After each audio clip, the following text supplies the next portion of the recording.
Fala aí, investidor, beleza? Mais um dia de análise de indicadores fundamentalistas e hoje vamos falar da Energias do Brasil, ou EDP, empresa do setor elétrico, de geração, transmissão e distribuição de energia, que no último ano se tornou uma das queridinhas das carteiras de dividendos do Brasil afora. Antes de iniciarmos essa análise, gostaria de dizer que isso não é uma indicação de compra nem de venda de nenhum ativo em questão. Então fique aí para ver uma análise 100% completa sobre os indicadores fundamentalistas da Energias do Brasil. Vamos embora, sem enrolação!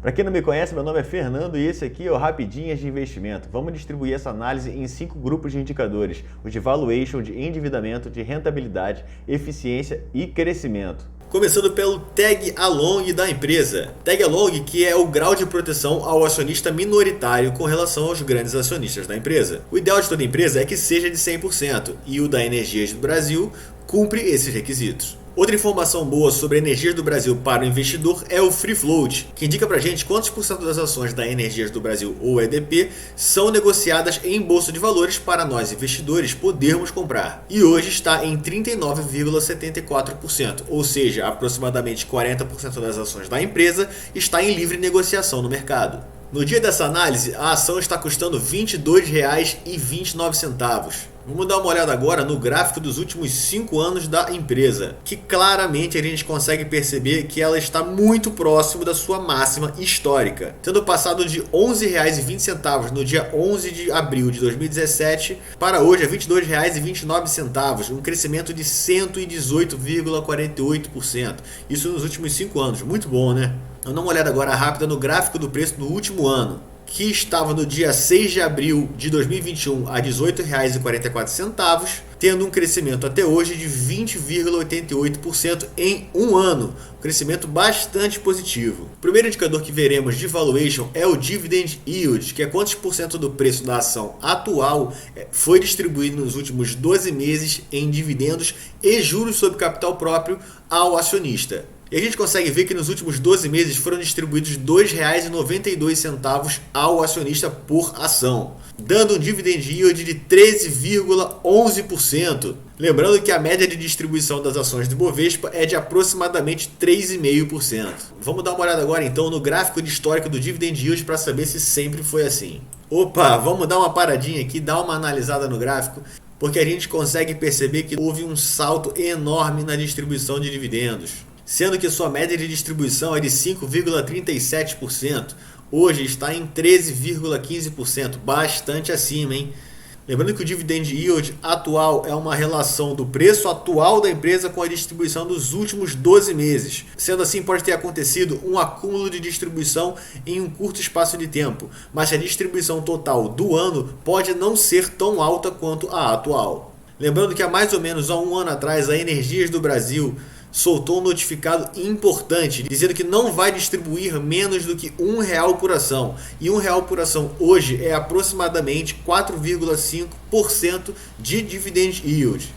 Acredito que isso vai em linha com a sua média histórica. Mas claro, temos que lembrar que a Energias do Brasil teve um grande investimento nos últimos anos e que logo logo começará a colher o que plantou, distribuindo no futuro uma maior quantidade de dividendos. Uma forma bastante importante de avaliação dos dividendos da empresa é o valor absoluto de distribuição anual dos proventos. Lembrando que proventos são a soma dos juros sobre capital próprio e dividendos que a empresa distribui aos seus acionistas.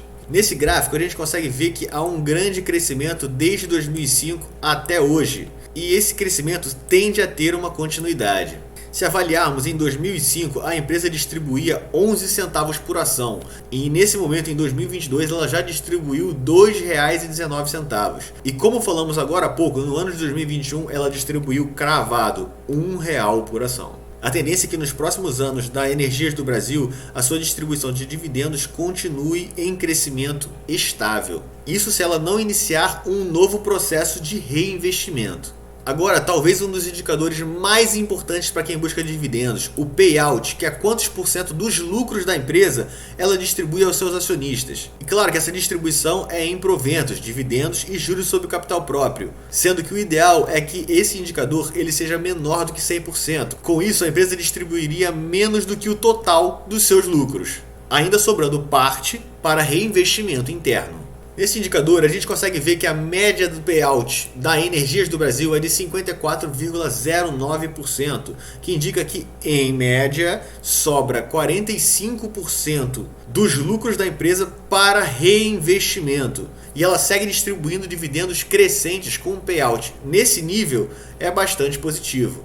E a gente consegue ver que o payout hoje está um pouco acima do que a sua média histórica. Mas se nós repararmos, desde 2019 para cá, o seu nível de payout vem subindo. Temos que avaliar agora nos próximos anos se a distribuição de lucros continuará aumentando ou se estabilizará. A última situação nesse gráfico a analisarmos é o indicador no ano de 2012, que está em 107,99%. Mas você me pergunta, como é que ele pode distribuir mais do que 100% dos seus lucros? Ele não teria dinheiro para isso. Claro que teria. Existe grande possibilidade de distribuição nesse ano de lucros acumulados anteriores. Além disso, existe também a possibilidade do aumento do seu endividamento para fazer uma distribuição de dividendos maior. Claro que isso não é o ideal. O segundo indicador de valuation que falaremos é o P sobre L, que é uma relação entre o preço da ação atual e o seu lucro. E ele indica pra gente em mais ou menos quantos anos a empresa pagará em lucros o que nós investimos nela hoje. O ideal desse indicador é que ele seja menor do que 15, e hoje em 6 indica que, num geral, a ação está sendo negociada a um custo-benefício muito bom com relação ao seu lucro. Mas vamos dar uma olhadinha no seu gráfico de histórico do indicador. O gráfico nos comprova o que nós falamos anteriormente, que o indicador vem em queda, mostrando que o custo-benefício da compra da ação nesse momento com relação ao lucro está bastante positivo, estando hoje não só abaixo do que 15, mas também abaixo do que a sua média histórica, que é de 9,62. Ou seja, a empresa Energias do Brasil, ou EDP, retornaria em lucros para nós o que nós investimos nela em até 6 anos, com esse indicador no momento em que está, 5,98. O próximo indicador de valuation que falaremos é o P sobre VP, que é uma relação entre o preço da ação e o valor patrimonial da empresa. O ideal desse indicador é que ele seja menor do que 1,5 e hoje em 1,05 está num patamar muito bom. Isso com relação ao valor do patrimônio da empresa. Vamos dar uma olhadinha agora no seu gráfico de histórico do indicador. Conseguimos ver que a média histórica do indicador é de 1,12, ou seja, sua média histórica é abaixo de 1,5. Então vamos considerar bastante sua média na análise do gráfico do indicador. Já que, se repararmos no gráfico, todos os anos foram abaixo de 1,5.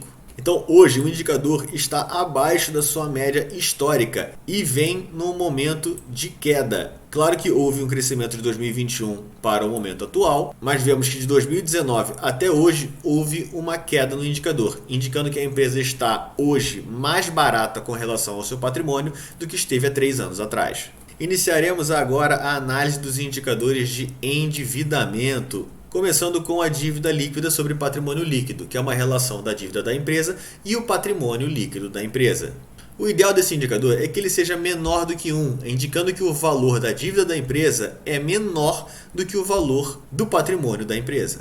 Hoje conseguimos notar que o valor da dívida líquida da empresa corresponde a 64% do valor do patrimônio da empresa. Então temos esse indicador como um ponto positivo. Vamos dar uma olhada no seu gráfico. O gráfico mostra que há um crescimento da dívida da empresa nos últimos anos, desde 2016, mas um crescimento não tão grande, não sendo um motivo para nos deixar muito preocupados, mesmo o indicador hoje estando acima da sua média histórica, que é de 0,61.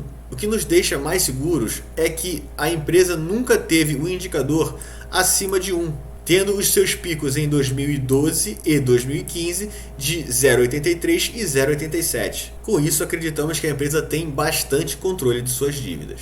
O próximo indicador que falaremos é a dívida líquida sobre o EBITDA, que é uma relação entre a dívida da empresa e o seu EBITDA. Lembrando que o EBITDA são os lucros antes de juros, impostos, depreciação e amortização. Esse indicador nos mostra em quanto tempo a empresa conseguiria pagar as suas dívidas se ela utilizasse o EBITDA inteiro no seu pagamento. O ideal para o indicador é que ele seja menor do que 3, indicando que a empresa conseguiria pagar as suas dívidas em até 3 anos. Hoje, em 1,7, indica que a empresa conseguiria pagar as suas dívidas em aproximadamente 1 ano e 8 meses, que é um ponto bastante positivo. Vamos dar uma olhadinha agora no seu gráfico de histórico. Bom, esse gráfico de histórico não nos mostra bastante coisa, somente de 2019 ao período atual. Então conseguimos ver nesse momento que há uma diminuição do indicador, mostrando que a dívida da empresa se torna um pouco mais controlada. Outro indicador importante de endividamento é a liquidez corrente, que nos diz se a empresa é capaz de pagar as suas dívidas de curto prazo, por ela ser ativo circulante sobre passivo circulante, sendo que o ativo circulante são os ativos atuais e a receber nos próximos 12 meses, e o passivo circulante são os passivos atuais e a serem pagos nos próximos 12 meses. Sendo assim, o ideal é que o indicador seja acima de 1, mostrando que a empresa conseguiria pagar as suas dívidas dos próximos 12 meses com os seus ativos dos mesmos 12 meses. Vamos dar uma olhada agora no seu gráfico de histórico.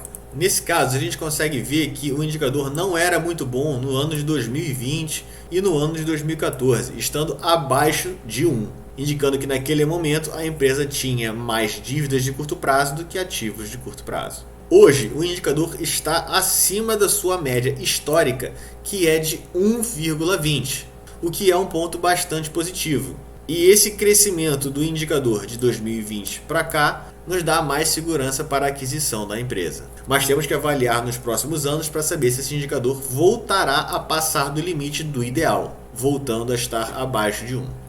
Uma pausa agora na análise para dizer que se esse vídeo está te ajudando de alguma maneira, deixe o seu like e inscreva-se no canal. O seu like ajuda demais o nosso canal, o seu like ajuda demais o nosso crescimento. Então aperta no vermelhinho também e se inscreva. O que para você demora somente 1 segundo, para a gente vale muito. Então por favor, inscreva-se no canal e deixe seu like. Isso se você estiver gostando da análise. Depois também dá uma olhada no vídeo que fizemos da Itaúsa, ficou muito bom. E agora voltando para os indicadores de eficiência. Dentre os indicadores de eficiência, falaremos primeiro da margem EBIT, que é uma relação entre a receita inicial da empresa e o EBIT, que são os lucros antes que sejam pagos os juros das dívidas e os seus impostos. O ideal desse indicador é que ele seja acima de 10%, e hoje em 20,22% é considerado muito bom. Mas como sempre, vamos dar uma olhada no gráfico de histórico do indicador. Olhando o gráfico, a gente consegue ver que de 2017 até hoje, a margem EBIT vem crescendo, o que é um ponto bastante positivo. E hoje ela está acima da sua média histórica, que é de 18,55%, mais um ponto positivo para a margem EBIT da Energias do Brasil. O próximo indicador de eficiência que falaremos é a margem líquida, que pode ser o indicador mais amado dos investidores, que é uma relação entre a receita inicial e o lucro final da empresa. Assim como o indicador anterior, o ideal é que ele seja acima de 10%, e hoje em 11,44% atende, mas poderia ser um pouco melhor. Vamos dar uma olhadinha no gráfico de histórico do indicador. Nesse gráfico a gente consegue ver que também há um crescimento desde 2017, mas se repararmos, o indicador de 2017 até 2019 estava abaixo de 10%, o que não era legal. Com isso, a sua média histórica é de 9,20%, não sendo uma média acima do ideal. Mas o que nos importa hoje é que o indicador está em um momento de ascensão, estando hoje acima da sua média histórica. Vamos avaliar agora se esse indicador continuará subindo nos próximos anos. Agora falaremos dos indicadores de rentabilidade, começando com o ROI, que é uma relação entre o lucro da empresa e o seu patrimônio. O ideal desse indicador é que ele seja acima de 10%, hoje em 17,57%, nos deixa bastante seguros. Vamos dar uma olhadinha no seu gráfico. Esse gráfico a gente consegue ver que também há uma ascensão desde 2017, mostrando uma evolução da empresa na sua eficiência e na sua rentabilidade. Hoje o indicador está razoavelmente acima da sua média histórica, que é de 13,59%. Essa ascensão de 2017 é um ponto bastante positivo. Mas como já falamos inclusive no outro indicador, os anos de 2016 e 2017 estavam abaixo do que seria considerado o ideal para um ROI positivo.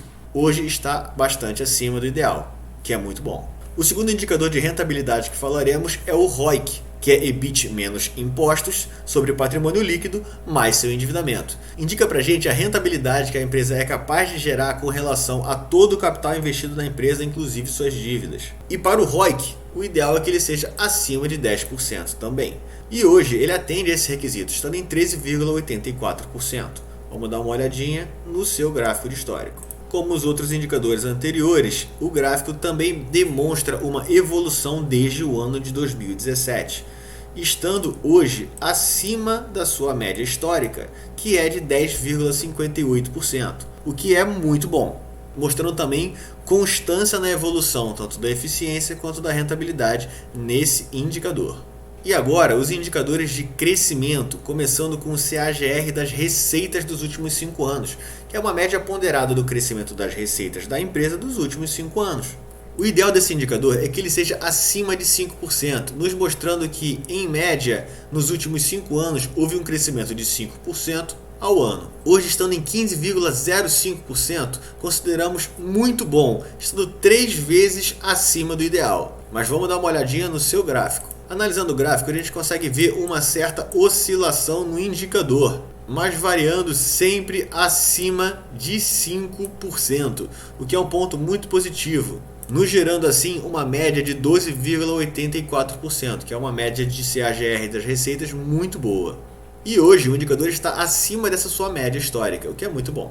O próximo indicador de crescimento que avaliaremos é o CAGR dos lucros da empresa dos últimos 5 anos, que é uma média ponderada do crescimento dos lucros dos últimos 5 anos, tendo como ideal também ser acima de 5%, hoje em 26,51%, é muito bom mesmo. Vamos dar uma olhada no seu gráfico. Esse gráfico já nos mostra bastante oscilação do indicador, estando hoje acima da sua média histórica, que é de 14,81%. Mas essa volatilidade nos mostra que o crescimento dos lucros não é constante, mas conseguimos ver que há sempre crescimento em seus lucros. Bom, se você chegou até aqui é porque esse vídeo está realmente ajudando. Então deixe seu like e inscreva-se no canal. Mais uma vez dizendo que para você demora somente 1 segundo, para a gente vale muito. Então deixe seu like, inscreva-se no canal e deixe seu comentário aqui embaixo. A gente quer saber o que você está achando desses nossos vídeos. Agora vamos posicionar a Energias do Brasil no ranking do Rapidinhas de Investimento. Com um valuation bastante atrativo, hoje vamos dar 1 estrela para os indicadores de valuation. Os indicadores de endividamento nos mostraram bastante controle de suas dívidas, então também mais 1 estrela para a empresa. A eficiência e a rentabilidade tiveram um crescimento constante nos últimos anos, então cada um também vai ganhar 1 estrela, tendo até agora um total de 4 estrelas. Será que a Energias do Brasil vai ser a primeira empresa com 5 estrelas no ranking do Rapidinhas? Iniciando agora a avaliação dos indicadores de crescimento, também conseguimos perceber que há bastante crescimento tanto dos lucros quanto das receitas da empresa. Então, a Energias do Brasil vai ganhar mais 1 estrela, sendo a primeira empresa a ganhar 5 estrelas no ranking do Rapidinhas de Investimento. Então é isso, pessoal. Fiquem com o ranking agora e até a próxima!